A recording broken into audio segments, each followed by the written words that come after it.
నమస్తే, welcome to Mic TV morning show. Telugu దినపత్రికల్లో వచ్చిన ప్రధానమైన వార్తలు ఏమిటో చూద్దాం. ముందుగా ఆంధ్రజ్యోతిలో స్వీపర్కు 2 లక్షల జీతం, పని చేయకుండా సంతకం పెడితే చాలు 46 కోట్ల జీఎస్టీ కుంభకోణంలో వింత.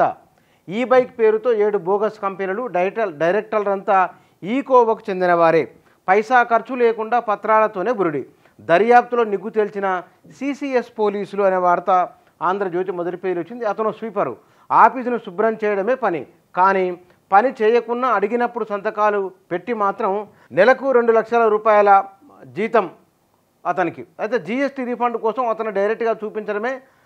అతను ఒక్కడే కాదు, ఆఫీస్ బాయ్, హౌస్ కీపింగ్లో పనిచేసే ఒకరిద్దరిని డైరెక్టర్గా పెట్టడం గమనార్హం.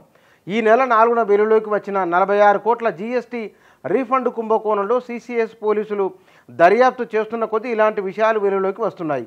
ఈ కుంభకోణం వెనుక ఢిల్లీకి చెందిన ట్యాక్స్ కన్సల్టెంట్ చిరాగ్ శర్మ కీలక పాత్ర పోషించినట్టు సిసిఎస్ పోలీసులు నిగ్గు తేల్చారు అనే వార్త మొదటి పేజీలో ఉంది. వీరితో పాటుగా కన్న కూతురిని కడదర్చిన తల్లిదండ్రులు అనే ఒక వార్త ఉన్నది. రైతుల కష్టాన్ని దోచుకుంటున్నారని బండి సంజయ్ వ్యాఖ్యలకు సంబంధించిన వార్త. ఆ భూమి ఎవరిదని మాజీ మంత్రి మల్లారెడ్డికి సంబంధించిన భూ వివాదానికి సంబంధించిన ఒక వార్త ఉన్నది. పార్లమెంటు భద్రత సిఐఎస్ఎఫ్ చేతికి అనే వార్త ఉన్నది. ఇక రాహుల్ది మావోయిస్టు భాష అని ప్రధానమంత్రి నరేంద్ర మోదీ ఎన్నికల సభలో మాట్లాడిన మాటలను హైలైట్ చేసింది ఆంధ్రజ్యోతి మొదటి పేజీలో. యూపీలో బీజేపీకి వచ్చేది 1 సీట్ అని రాహుల్ గాంధీ అన్నారు.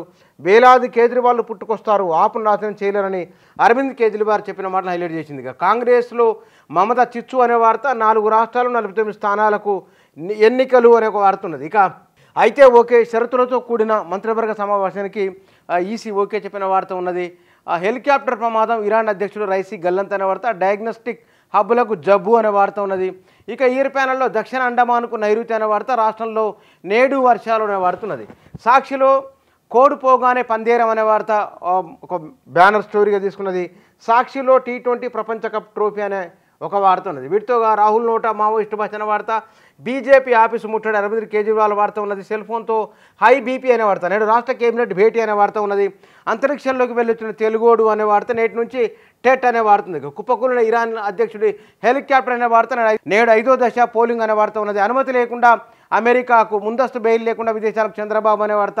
అన్ని వర్గాలను మోసం చేస్తున్నారు, మోదీ రేవంత్పై కేటీఆర్ ధ్వజం అనే వార్త ఉన్నది. ఇక అండమాన్కు చేరిన నైరుతి, నెలాఖరులోగా కేరళ తాకనున్న ఋతుపవనాలు అనే వార్త కూడా మొదటి పేజీలో వచ్చింది సాక్షి. ఇక నమస్తే తెలంగాణ మొదటి బ్యానర్ ఐటమ్ తీస్తున్నది.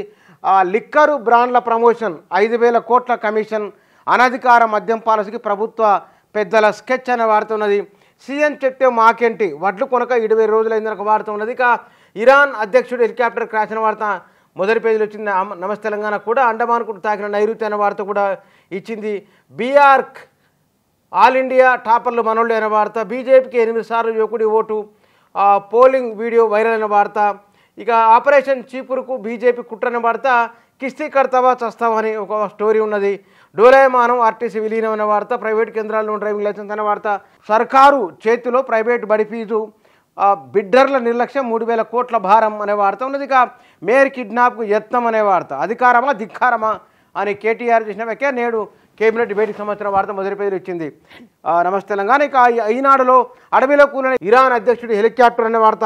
ఇది కూడా మొదటి పేజీలో ఇచ్చింది.